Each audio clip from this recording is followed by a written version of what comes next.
Era el 12 de octubre de 1978, cuando Tomás y Darío, gemelos de 11 años, se adentraron en el bosque de Alerces Viejos, en la región sur de Chile.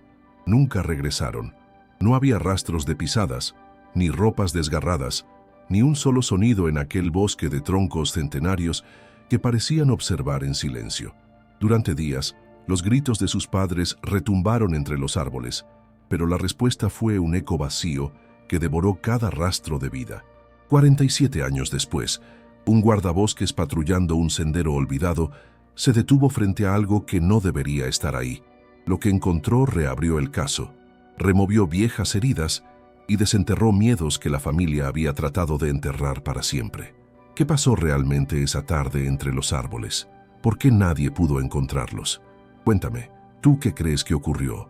Suscríbete y activa notificaciones para no perderte esta historia. Tomás y Darío nacieron en la madrugada del 3 de mayo de 1967 en un hospital pequeño de Puerto Cisnes, un pueblo tan recóndito que la carretera de ripio parecía quebrarse en cada curva, como si quisiera impedir que la gente llegara o se fuera.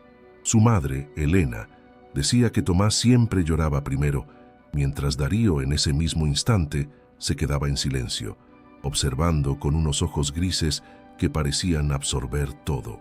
Desde pequeños, sus padres supieron que aquellos gemelos compartían algo más que sangre, un lazo de miradas, gestos y silencios que nadie más entendía. Vivían en una casa de madera, azul descascarada, con techos de zinc que crujían cada madrugada por el frío del sur. El padre, Ángel, era carpintero y construía botes de madera que vendía a los pescadores de la caleta.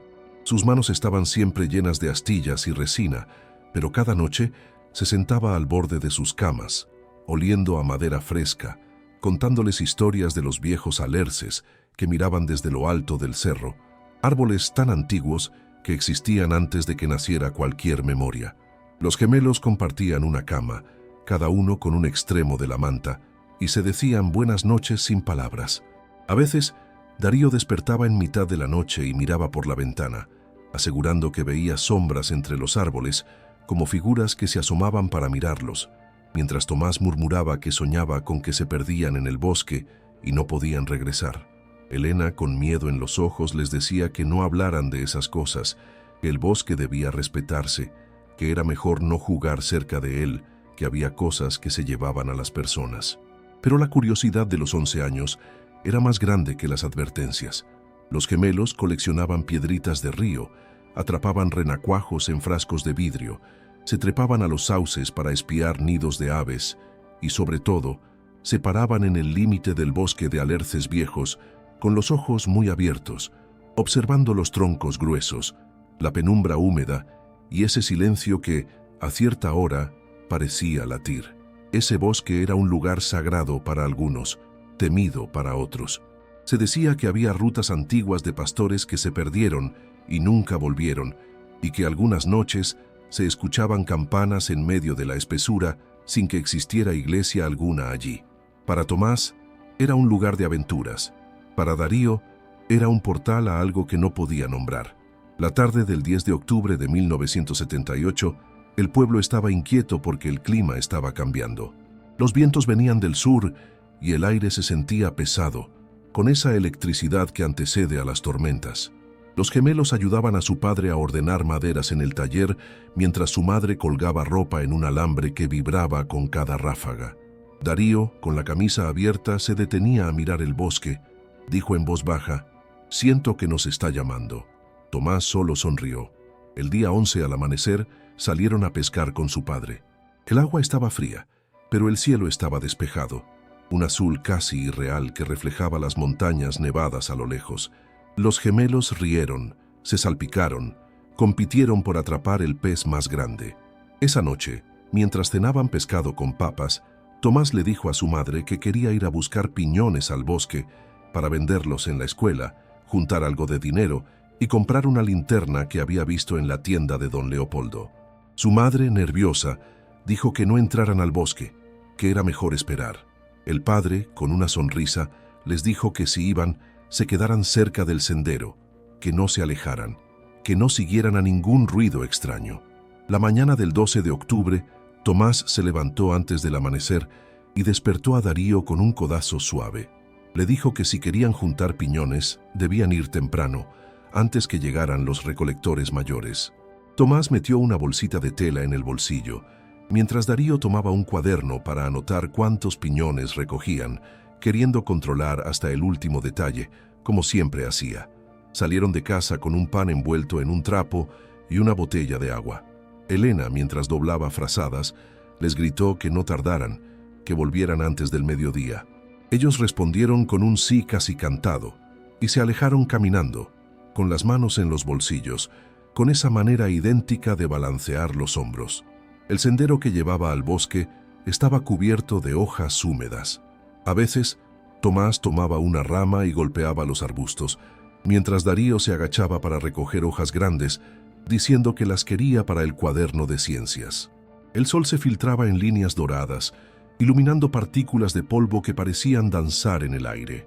El bosque tenía ese olor a tierra mojada, corteza y musgo que se pega a la ropa y al cabello. A medio camino, Darío se detuvo y miró hacia los árboles con seriedad. Dijo que sentía que alguien caminaba detrás de ellos, que había escuchado pasos. Tomás, siempre más valiente, le dijo que seguro era un zorro o un conejo, y siguió adelante. En un momento, se escuchó un silbido entre los árboles, un sonido largo y fino, casi humano, pero demasiado prolongado. Los gemelos se miraron. Tomás se rió, diciendo que era el viento. Darío se quedó mirando hacia la dirección de donde vino ese silbido, con los ojos grandes, como si viera algo detrás de los árboles. Ese bosque estaba lleno de historias. Los niños del pueblo decían que, en ciertos puntos, la luz cambiaba y podías ver cosas que no estaban ahí. Había un roble gigantesco con una rama rota que parecía una mano, y algunos aseguraban que, en las noches de luna llena, se movía. Los adultos hablaban de caminantes que se perdían y regresaban días después, sin recordar nada. Y de vez en cuando, desaparecía algún animal, dejando solo huellas que se detenían de pronto, como si se lo hubiera tragado la tierra. Tomás y Darío llegaron a una pequeña quebrada donde crecían los piñones. Tomás comenzó a recolectarlos, metiéndolos en la bolsa mientras silbaba una canción. Darío estaba agachado, escribiendo algo en su cuaderno, cuando de pronto se detuvo. Levantó la cabeza, escuchando. Dijo que había oído una voz que lo llamaba, que alguien decía su nombre, como si lo susurrara. Tomás le dijo que dejara de inventar cosas, que terminarían rápido para regresar antes de que su madre se enojara. Pero el sonido volvió. Esta vez, Tomás también lo escuchó. Un murmullo que se deslizaba entre los árboles diciendo algo que no podían entender, pero que parecía arrastrar sílabas que se mezclaban con el viento. Se quedaron quietos, escuchando. El bosque estaba demasiado silencioso, como si todos los pájaros hubieran dejado de cantar al mismo tiempo. Darío miró a su hermano, con los ojos llenos de un miedo transparente, y murmuró, «Nos está llamando». Tomás negó con la cabeza, pero por dentro sintió algo recorrerle la espalda, un escalofrío que le erizó la piel. El cuaderno de Darío quedó sobre una piedra, con las últimas palabras que escribió, «El bosque me mira». Esa fue la última vez que alguien los vio con vida. Cuando no regresaron al mediodía, Elena comenzó a preocuparse. Cuando el sol comenzó a ocultarse y Ángel regresó de entregar madera en la caleta y vio que la casa estaba vacía de risas, supo que algo estaba terriblemente mal. El bosque, mientras tanto, se llenaba de sombras largas y el viento frío del sur se colaba entre las ramas, como un susurro de algo que acababa de comenzar. Si estás sintiendo lo mismo que sintieron ellos al mirar ese bosque, te invito a darle like a este video y suscribirte para no perderte el resto de esta historia. Queremos saber, ¿crees que el bosque los llamó de verdad o solo fue una coincidencia? Escribe tu teoría aquí abajo en los comentarios y cuéntanos desde qué país o ciudad estás viendo este video. Nos encantaría leerte mientras continuamos desentrañando este caso. El 12 de octubre de 1978, cuando el sol ya comenzaba a inclinarse, Ángel corrió hasta la casa con la respiración entrecortada. Abrió la puerta con violencia y vio a Elena en la mesa, rezando con las manos temblorosas. No estaban, no habían vuelto. El padre tomó una linterna y salió corriendo hacia el bosque, con la voz quebrada, llamando «Tomás, Darío», una y otra vez, mientras la luz del atardecer convertía los árboles en columnas negras que parecían cerrarse sobre él. El bosque de alerces viejos a esa hora era un lugar que respiraba de forma distinta. El viento se detenía y solo se escuchaba el crujido de las ramas al moverse, un crujido que se parecía demasiado a pasos entre las hojas. El padre gritaba, la linterna alumbraba fragmentos de musgo, corteza húmeda y raíces, pero ni un solo rastro de pisadas pequeñas. Los gritos se iban rompiendo en el aire, tragados por ese silencio antiguo. Esa noche el pueblo entero se enteró de la desaparición. Don Leopoldo, el dueño de la tienda, tomó una linterna de gas. La señora Clara llevó una frazada por si encontraban a los niños con frío. Algunos jóvenes se ofrecieron a entrar con lámparas de queroseno, mientras otros, con machetes, iban abriendo camino entre los arbustos. Cada grito de Tomás o Darío se convertía en un eco que se perdía entre los troncos gruesos de alerces y cipreses, sin respuesta. Elena no quiso quedarse en casa. Caminaba detrás de su esposo, con una vela en la mano, las lágrimas cayendo sin control, repitiendo entre sollozos, «Por favor, contesten».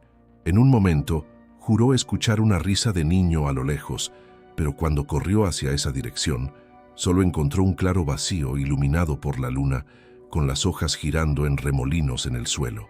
La búsqueda continuó hasta pasada la medianoche, sin éxito. Al amanecer del 13 de octubre, llegó Carabineros con perros de rastreo. Los vecinos se reunieron en la plaza del pueblo, donde un oficial organizaba las cuadrillas. Un voluntario, Mario, dijo que había visto una silueta de niño entre los árboles al amanecer, pero cuando se acercó, desapareció. Algunos lo miraron con desconfianza, pero otros comenzaron a murmurar que ese bosque tenía cosas y que a veces se quedaban con quienes se adentraban demasiado. Los perros olfatearon un rastro cerca de la quebrada de los Piñones, donde encontraron el cuaderno de Darío, empapado por el rocío de la noche. Las páginas se pegaban y apenas se podían leer las palabras torcidas con lápiz grafito. «El bosque me mira» era la última frase escrita. Los padres se abrazaron con el cuaderno entre ellos, sintiendo que, de alguna manera, aún estaba caliente con el tacto de su hijo. Los carabineros marcaron con cintas rojas los árboles a medida que se internaban más, pero a cada paso, la espesura se hacía más opresiva. Las ramas colgaban bajas, llenas de líquenes, y en algunas zonas la luz apenas se filtraba, creando una penumbra verde. Se escuchaban gotas caer como si el bosque sudara con cada paso de los rescatistas. Un vecino, don Evaristo, contó que en la madrugada vio unas luces azules moviéndose entre los árboles como faroles flotantes, pero no había linternas en esa zona a esa hora.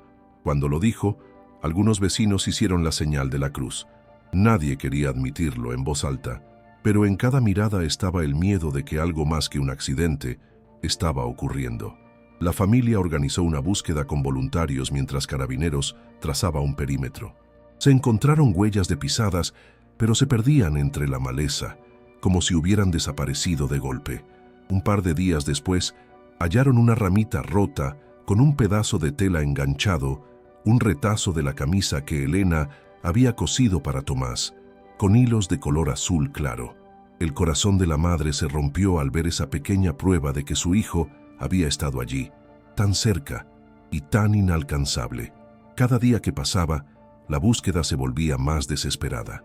Los gritos se transformaban en susurros de cansancio y la esperanza se mezclaba con el miedo. Una noche, un voluntario aseguró haber escuchado una voz de niño decir «Mamá», pero cuando se dio vuelta, no había nadie. Solo la oscuridad y el crujir de las hojas. Los perros rastreadores se detenían en ciertos puntos, olfateaban, se quedaban quietos y luego se echaban, como si no quisieran avanzar. Los guías de los perros los jalaban, pero ellos gemían y retrocedían, mostrando los dientes a la oscuridad. Nadie sabía explicar por qué. El cuarto día, encontraron la botella de agua con la que habían salido. Estaba al lado de una roca grande cubierta de musgo, con la tapa puesta, pero el agua se había vaciado. Al lado, había una figura hecha con ramas atadas con pasto seco, en forma de cruz. Nadie supo quién la puso ahí. El oficial a cargo ordenó tomar fotografías, pero las cintas marcadas con tiza se borraron con la lluvia esa tarde. El bosque comenzó a cambiar. Se sentía más frío de lo normal, incluso de día, y en algunos claros se formaba una niebla baja que se deslizaba como una serpiente blanca entre las raíces. Los rescatistas decían que escuchaban pasos detrás de ellos, pero cuando se giraban, no había nadie. Otros decían que sentían la presencia de alguien mirándolos desde lo profundo del bosque, pero cuando iluminaban con sus linternas, solo encontraban árboles, hongos y líquenes. Ángel, cada mañana, se adentraba solo en el bosque, gritando los nombres de sus hijos, golpeando los troncos con un palo para que su eco llegara lejos. Elena se quedaba en la entrada del sendero, rezando con un rosario en la mano mientras el viento le enredaba el cabello. Algunas mujeres del pueblo se acercaban para acompañarla, llevando café caliente, mientras le decían en voz baja que tuviera fe, que los niños aparecerían. Pero el tiempo comenzó a erosionar la esperanza. Los oficiales redujeron las cuadrillas, los vecinos regresaron a sus trabajos y poco a poco el bosque volvió a su silencio habitual, tragándose cada paso, cada grito, cada lágrima. Se realizaron rituales. Algunos ancianos mapuches caminaron por el bosque quemando hierbas y cantando en su lengua, diciendo que había que pedir permiso a los espíritus del bosque para que los niños regresaran. Pero nada cambió. Los gemelos parecían haberse disuelto en la niebla de esos árboles milenarios. Elena dejó la ventana de su casa abierta durante meses, por si escuchaba alguna voz de sus hijos llamándola en la madrugada. A veces decía que escuchaba pasos afuera, pero cuando abría la puerta, solo encontraba la noche fría y el canto lejano de un chucao en la oscuridad. El padre dejó de construir botes por un tiempo. Pasaba horas en el taller, sentado, con el cuaderno húmedo de Darío entre las manos, leyendo una y otra vez las palabras: «El bosque me mira». Se preguntaba si había algo que no había escuchado, si hubo un momento en el que pudo haberles dicho que no fueran, que se quedaran en casa. Pasaron semanas, luego meses. Los nombres de Tomás y Darío se convirtieron en un susurro en el pueblo, un «¿qué habrá pasado?», que se decía con un tono de resignación triste. Los oficiales archivaron el caso como desaparición sin explicación, y en el pueblo la gente comenzó a evitar hablar del tema, bajando la voz cada vez que el bosque era mencionado. Pero para los padres, cada crujir de las ramas al atardecer seguía siendo un recordatorio de que los gemelos estaban allí, en alguna parte, esperando que alguien los encontrara. Y el bosque, mientras tanto, seguía respirando, esperando. Si esta historia te ha estremecido tanto como a nosotros, apoya con un like este video, suscríbete y activa la campanita para que no te pierdas lo que descubriremos en la siguiente parte de esta investigación. Queremos saber, ¿tú crees que el bosque realmente puede quedarse con las personas? ¿O todo fue una trágica coincidencia? Cuéntanos en los comentarios y escribe desde qué país o ciudad estás viendo esta historia para leerte mientras seguimos buscando la verdad detrás de esta desaparición. Los días se transformaron en semanas y cada mañana el bosque se alzaba imponente frente a los ojos de Ángel y Elena como un muro vivo que no quería devolverles a sus hijos. El 2 de noviembre de 1978, Carabineros decretó oficialmente que la búsqueda se reduciría a patrullajes semanales.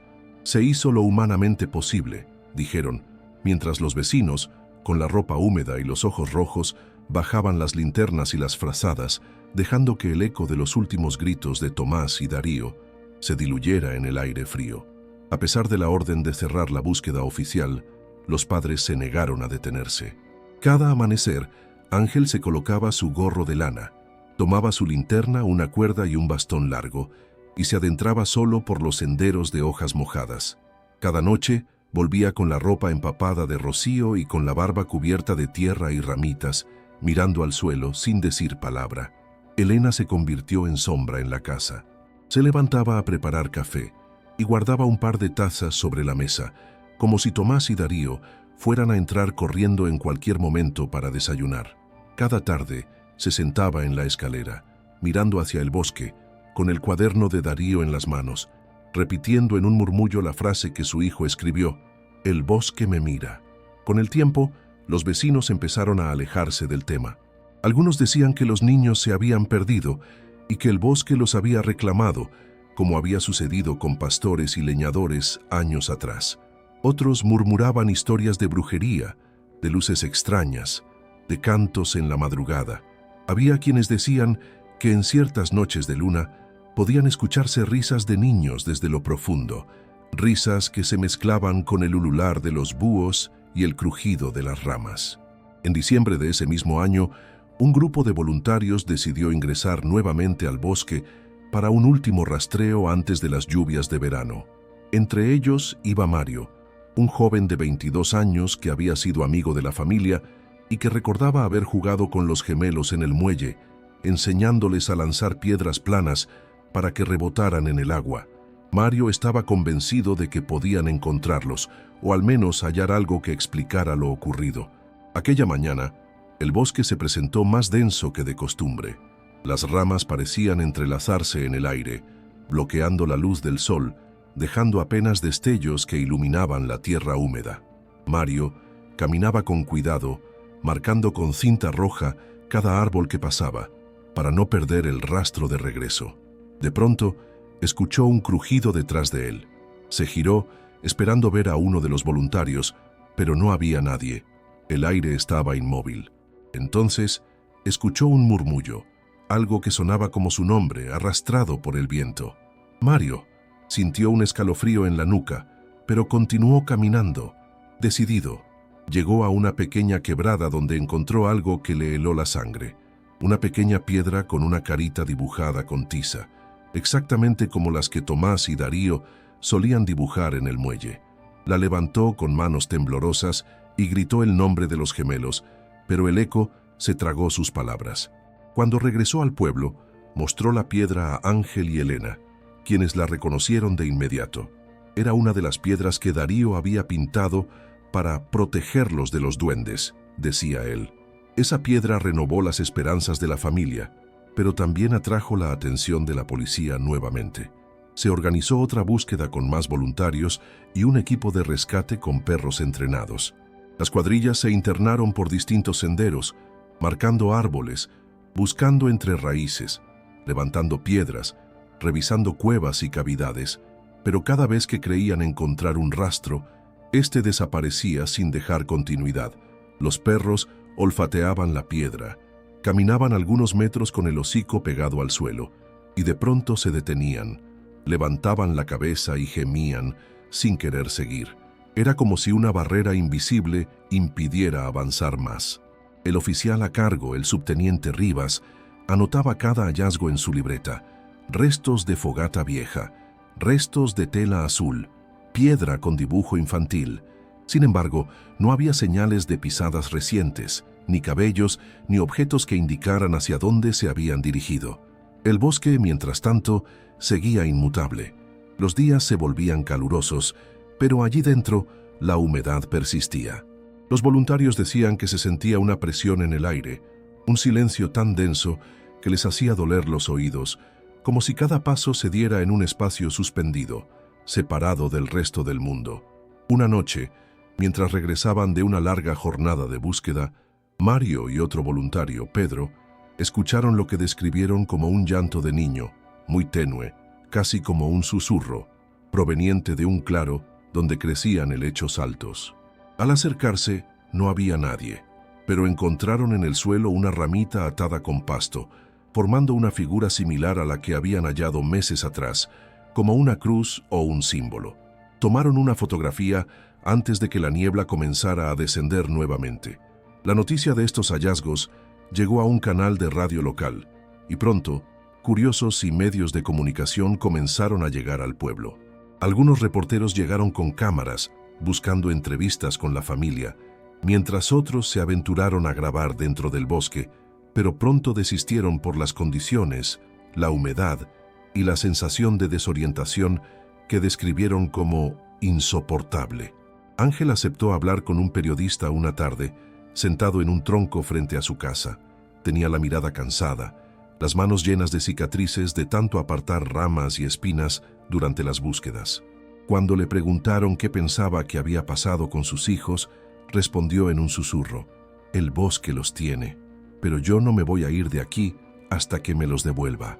Mientras tanto, las autoridades empezaron a discutir la posibilidad de cerrar el caso como desaparición definitiva. Para la familia esto era inaceptable. Elena continuaba dejando la ventana abierta cada noche, con 2 platos servidos en la mesa, mientras oraba en voz baja pidiendo que Tomás y Darío regresaran. Los días se transformaron en años. Los carteles con las fotos de los gemelos, sonrientes, con sus cabellos revueltos, comenzaron a desteñirse con el sol y la lluvia. Los papeles se rasgaban con el viento, dejando trozos colgando de los postes de madera en las calles de tierra del pueblo. Algunas personas del pueblo comenzaron a decir que, en ciertas noches, podían ver 2 siluetas pequeñas caminando por el sendero que llevaba al bosque. De la mano, antes de desvanecerse entre los árboles, otros afirmaban escuchar risas suaves mezcladas con el sonido del viento, risas que se parecían demasiado a las de Tomás y Darío. Se hizo un intento de investigar teorías de secuestro, de la posible presencia de forasteros en la zona durante esos días, pero no hubo pistas sólidas. Se habló de la posibilidad de que se hubieran caído en una grieta o en una cueva oculta, pero las búsquedas en las cavidades conocidas no arrojaron resultados. El bosque, por su parte, siguió creciendo, cubriendo los senderos que alguna vez estuvieron marcados con cintas rojas, reclamando cada rama cortada, cada piedra movida, como si el tiempo no significara nada para él. Años después, algunos leñadores encontraron en un tronco caído una inscripción tallada con una letra infantil que decía T+D. Era como una firma diminuta en medio de la nada, un susurro en madera que solo ellos podían reconocer. Tomaron fotos y las entregaron a la familia, quienes guardaron esa imagen como un rastro más de que sus hijos habían estado allí, vivos, en algún momento después de aquel 12 de octubre de 1978. Con el paso de los años, el caso se transformó en leyenda en la región. Los niños crecieron escuchando la historia de los gemelos que desaparecieron en el bosque de Alerces Viejos, y algunos se atrevían a ir hasta la quebrada de los Piñones a dejar piedritas pintadas, diciendo que era para que los gemelos encontraran el camino de regreso. Pero la realidad era que el expediente permanecía archivado, con la etiqueta sin resolución. Para la ley, Tomás y Darío eran 2 nombres en un papel amarillento, con una foto en blanco y negro, como tantos otros casos de desapariciones sin explicación en lugares apartados. Para Ángel y Elena, eran sus hijos, aún vivos en cada rama que crujía, en cada viento que golpeaba las ventanas de su casa, en cada noche de luna en la que creían escuchar un suave mamá que venía desde el bosque. Si esta historia te está impactando, te invitamos a darle like a este video, suscribirte y activar la campanita para que no te pierdas las siguientes partes, donde exploraremos los hallazgos que reabrieron este caso 47 años después. Y queremos saber, ¿crees que los gemelos siguen vivos de alguna forma en ese bosque? ¿O piensas que algo más profundo ocurrió aquel día? Déjalo en los comentarios y cuéntanos desde qué país o ciudad estás viendo este video para leerte mientras seguimos con la investigación de este caso. 47 años después, el bosque seguía allí. Los troncos de los alerces parecían aún más gruesos, cubiertos de musgo, con sus raíces como venas que emergían de la tierra húmeda. La casa azul de Ángel y Elena estaba en silencio desde hacía años. La pintura se había descascarado, el taller de botes se había llenado de polvo, y en la habitación de los gemelos, los cuadernos y juguetes seguían sobre una estantería, como si Tomás y Darío fueran a regresar en cualquier momento. Era abril de 2025, cuando un nuevo guardabosques llamado Matías fue asignado a patrullar las rutas olvidadas del bosque de Alerces Viejos. Tenía 29 años, era de Santiago, y había llegado al sur buscando un lugar tranquilo para escapar del ruido de la ciudad. Le habían contado, como a todos, la historia de los gemelos que desaparecieron en 1978, pero Matías pensaba que era solo una leyenda local para asustar a los nuevos. Una mañana fría, mientras caminaba por un sendero cubierto de hojas, escuchó un crujido distinto al de las ramas. Se detuvo, sintiendo el aire helado pegarse en la nuca, mientras el sonido se repetía, como si algo se moviera lentamente entre los arbustos. Con la mano sobre su linterna, se acercó con cautela, apartando helechos altos hasta encontrar una pequeña abertura en la tierra, oculta entre raíces. Era una grieta angosta que descendía hacia la oscuridad.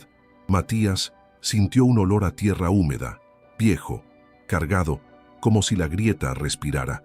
Encendió la linterna y apuntó hacia abajo. Entre la tierra suelta, vio algo que reflejaba la luz de forma tenue. Con cuidado bajó unos pasos, apartó ramas y hojas y lo tomó con la mano. Era un objeto metálico, cubierto de óxido, con el dibujo apenas visible de un auto de juguete en un costado. Lo sostuvo con las manos temblorosas mientras lo limpiaba, dándose cuenta de que era un pequeño auto a cuerda, verde, con 2 letras rayadas con algo afilado en la base. TD. El corazón de Matías comenzó a latir con fuerza.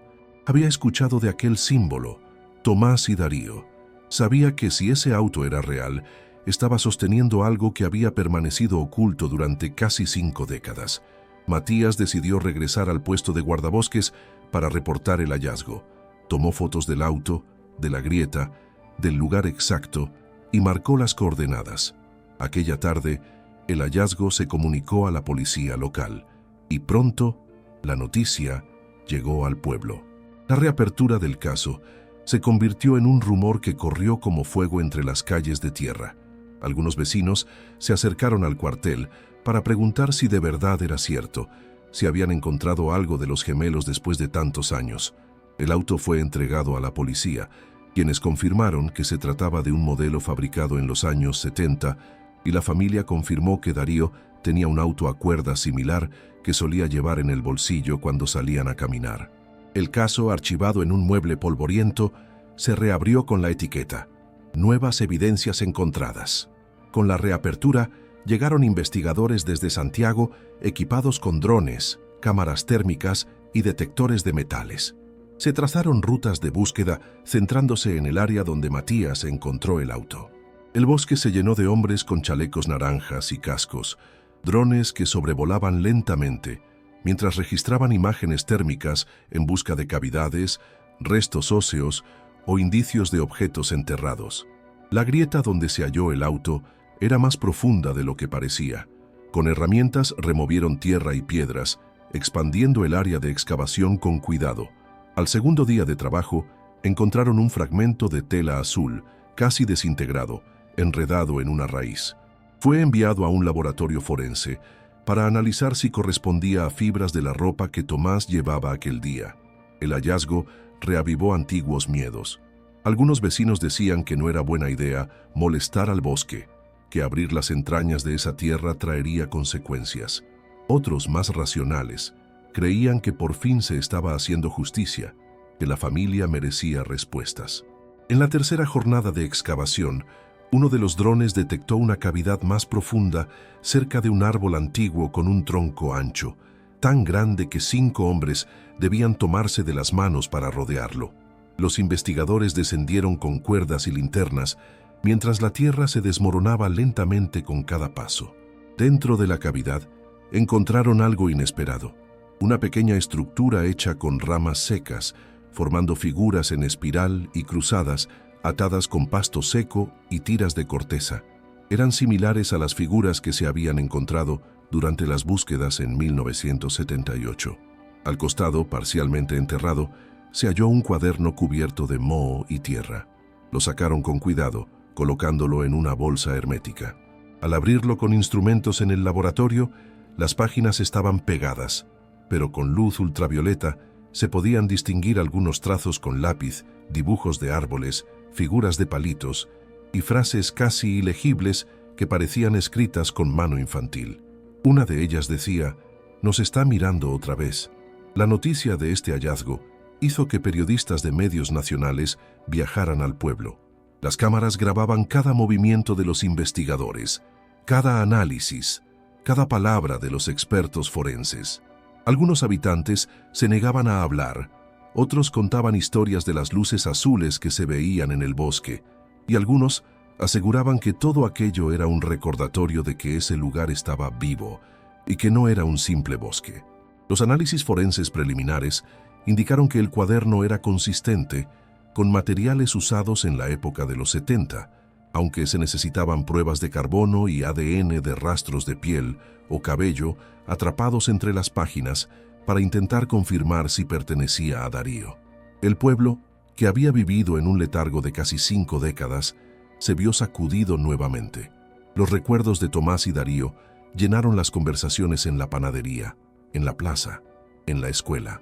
Los niños escuchaban en silencio mientras los adultos hablaban con miedo en sus ojos, recordando el día en que los gemelos desaparecieron y todo cambió para siempre. Mientras tanto, Matías seguía patrullando el bosque con la sensación de que alguien lo observaba en cada paso. A veces, escuchaba un silbido bajo entre las ramas, un murmullo que se perdía con el viento, un crujido que parecía seguirlo a distancia. Había noches en las que despertaba en su pequeña cabaña con la sensación de que alguien caminaba alrededor, dejando marcas de pasos en la tierra húmeda. Una tarde, al regresar a la grieta, Matías encontró sobre una piedra una pequeña figura hecha con ramas, similar a las halladas por los investigadores, pero fresca, con pasto aún verde y atada con un hilo azul deshilachado. Sintió un escalofrío recorrerle la espalda, tomó una foto y decidió entregarla a los investigadores. Cuando le mostraron la foto a Elena, su rostro se transformó. Tocó la pantalla suavemente con un dedo tembloroso y dijo: «Eso lo hacía Darío. Lo hacía para cuidar a Tomás». La investigación avanzó, pero con cada hallazgo aparecían más preguntas que respuestas. ¿Cómo había llegado ese auto a esa grieta? ¿Quién colocó la figura de ramas recientemente? ¿Qué había pasado realmente con Tomás y Darío aquel 12 de octubre de 1978? Una noche, un anciano del pueblo, don Evaristo, se acercó a Matías y le dijo en voz baja: «Hay cosas en ese bosque que no quieren ser encontradas. Si siguen buscando, quizás encuentren algo, pero quizás pierdan algo más». El bosque seguía respirando, con su humedad constante, con los alerces observando desde las alturas. Cada paso de los investigadores levantaba olores de tierra vieja. Cada hallazgo parecía un susurro de los gemelos, como si quisieran ser encontrados, o como si quisieran advertir algo que aún nadie había comprendido. Y mientras tanto, el cuaderno, el auto, la figura de ramas y los fragmentos de tela se transformaban en piezas de un rompecabezas oscuro, incompleto, que parecía esconder algo más profundo, algo que había permanecido bajo la superficie durante 47 años. Si esta historia te está atrapando tanto como a nosotros, dale like a este video, suscríbete y activa la campanita para no perderte la conclusión de esta investigación en la siguiente parte. Y queremos saber, ¿tú qué crees que encontraron realmente en ese bosque? ¿Piensas que hay algo más que un accidente detrás de esta desaparición? Déjanos tu teoría aquí en los comentarios y cuéntanos desde qué país o ciudad nos estás viendo para leerte mientras seguimos buscando la verdad de esta historia. Con los hallazgos recientes en el bosque de Alerces Viejos, el caso de Tomás y Darío se convirtió nuevamente en un latido dentro de cada casa del pueblo. Era como si el bosque hubiera abierto una rendija para que la verdad saliera a la superficie, o al menos para que todos recordaran que la verdad seguía enterrada allí, esperando. Los investigadores forenses publicaron un informe preliminar que dejó más preguntas que respuestas. El auto de cuerda, efectivamente, era de la época, y el cuaderno encontrado contenía fibras de celulosa coincidentes con los materiales de los años 70, pero ninguna prueba de ADN concluyente pudo recuperarse por el grado de descomposición. La tela azul, en cambio, contenía trazas de sangre antigua, insuficiente para identificar con certeza si era de Tomás, de Darío, o incluso de algún animal que hubiera arrastrado la prenda años atrás. Entonces comenzaron las teorías. Algunos decían que se habían perdido y caído en una grieta, viviendo un par de días antes de que el frío y el hambre los reclamaran. Otros aseguraban que un animal salvaje pudo haberlos atacado, pero no se hallaron huesos, ni rastros de restos humanos, ni signos de arrastre típicos de un puma o un jabalí. Pero había quienes aseguraban que no se trató de un accidente. Un vecino anciano decía que en esos días se habían visto luces azules sobre el bosque, flotando entre los árboles, y algunos recordaban haber escuchado voces suaves, como si alguien cantara entre la niebla. Otros hablaban de rituales, de figuras hechas con ramas encontradas en diferentes puntos del bosque, de símbolos que no reconocían. Unos mencionaban que el bosque es un lugar con puertas que se abren solo para algunos y que esas puertas no siempre llevan a lugares de este mundo. Estaban los que hablaban de un crimen, de un forastero que había pasado por el pueblo en esos días, de un vehículo extraño que se vio cerca de la quebrada antes de que los gemelos desaparecieran. Pero nunca hubo una placa, un rostro, una pista que confirmara esa teoría. Todo se diluía como la niebla que se elevaba del suelo al amanecer. Luego, había quienes decían que Tomás y Darío no desaparecieron, sino que huyeron, que se internaron en el bosque buscando un lugar secreto, un refugio infantil, y que allí, en esa espesura donde el tiempo parece suspenderse, decidieron no regresar. Pero quienes conocieron a los gemelos sabían que adoraban a su madre, que amaban el olor a pan que salía del horno, que se reían mientras ayudaban a su padre a lijar la madera en el taller. No tenían razón para huir. Y luego estaba el bosque. Algunos afirmaban que el bosque de Alerces Viejos está vivo, que respira con las brumas, que late con los crujidos de sus ramas, que mira con los ojos de los búhos al anochecer, que hay lugares donde el tiempo se dobla, donde un niño puede dar un paso y desaparecer para siempre, sin dejar rastro, como si hubiera sido tragado por la propia tierra. Cuando Matías, el guardabosques, encontró el auto de cuerda y el cuaderno, algunos ancianos se acercaron a él en silencio, a dejarle pequeñas figuras de ramas como protecciones. Una mujer le dijo: «El bosque los tiene, y a veces devuelve cosas cuando quiere que lo dejen en paz». La investigación llegó a un punto donde no había nada más que pudiera hacerse. Las excavaciones fueron cerradas, los drones dejaron de sobrevolar y la tierra volvió a cerrarse sobre sí misma, cubriendo grietas, raíces y hojas con su manto de humedad. Las cintas naranjas en los árboles se fueron cayendo con el viento, una a una, como si el bosque borrara las huellas de quienes osaron adentrarse demasiado. Los padres de Tomás y Darío ya no estaban para ver estos hallazgos. La casa azul quedó en silencio para siempre, pero en su interior, los juguetes, las piedras pintadas, los cuadernos con dibujos de peces y árboles siguieron allí, como testigos mudos de una infancia interrumpida. El caso volvió a cerrarse, con un informe que decía: «Nuevos elementos encontrados, sin resolución concluyente. Para la justicia, seguían desaparecidos. Para quienes conocieron la historia, seguían en el bosque». Y así, el misterio quedó flotando entre las copas de los árboles centenarios. Hay quienes dicen que en las madrugadas de niebla pueden escucharse dos voces infantiles llamándose entre sí, jugando a las escondidas. Hay quienes afirman que, al amanecer, si se camina con respeto, se puede ver entre la bruma a dos niños de cabello oscuro caminando de la mano, mirando con curiosidad antes de desvanecerse entre la espesura. Otros dicen que el bosque los cuida, o que el bosque los retiene, o que de alguna manera Tomás y Darío siguen allí, en un tiempo detenido, esperando a que alguien los encuentre, o a que se reúnan con ellos quienes de verdad sepan escuchar el latido del bosque. Al final, esta historia no tiene un cierre absoluto, porque hay desapariciones que no terminan con la tierra cubriendo un cuerpo. Hay desapariciones que siguen respirando en cada brisa que mueve las hojas, en cada paso sobre la tierra húmeda, en cada rama que se quiebra detrás de ti cuando crees que estás solo.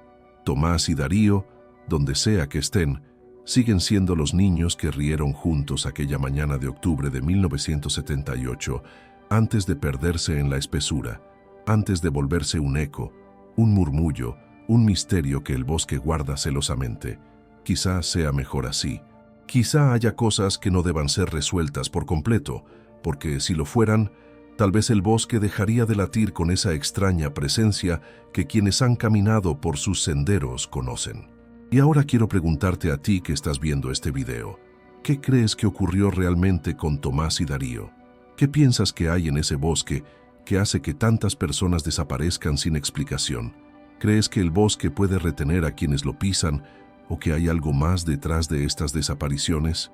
Déjanos tu teoría en los comentarios. Queremos leerte. Queremos que este misterio lo resolvamos juntos como comunidad.